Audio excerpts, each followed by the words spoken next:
Ang ilang miyembro ng Alpha Phi Omega Fraternity, pangangalaga sa kalikasan, ang tema ngayon ng Oblation Run.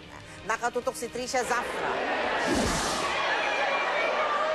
Pagpatak ng alas 12 ng tanghali, nakahilera na ang mga estudyante ng UP Manila sa lobby ng Rizal Hall.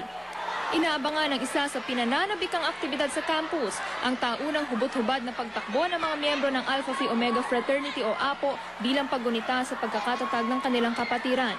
Bago magsimula, pinaalalahanan muna ng pamunuan ng APO ang mga manonood.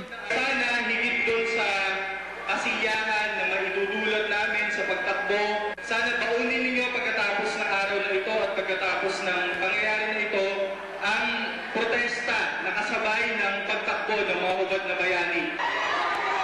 Pero hindi pa man natatapos ang mga paalala,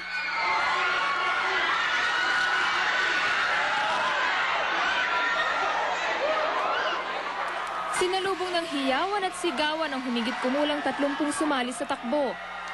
Pangangalaga sa kalikasan ang napiling panawagan ng grupo ngayong taon na may temang 100, isang paninindigan, takbo para sa kinabukasan. Basically, it's sustainability. Parang it's a big issue right now, global warming. It's but high time for us to take care of our environment din. Bumibilang na ng 30 taon ang tradisyong ito ng APO na nagsimula noong 1977 bilang protesta ng ipagbawal ang pagpapalabas ng play na hubad na bayani sa UP Diliman. Kung ang mga tumakbo ang tatanungin, sulit naman ang kanilang ginawa. Hindi nakakarating din siguro sa public yung message ng pagtakbo. Pero nakuha naman ba ng mga nanood ang panawagan ng APO?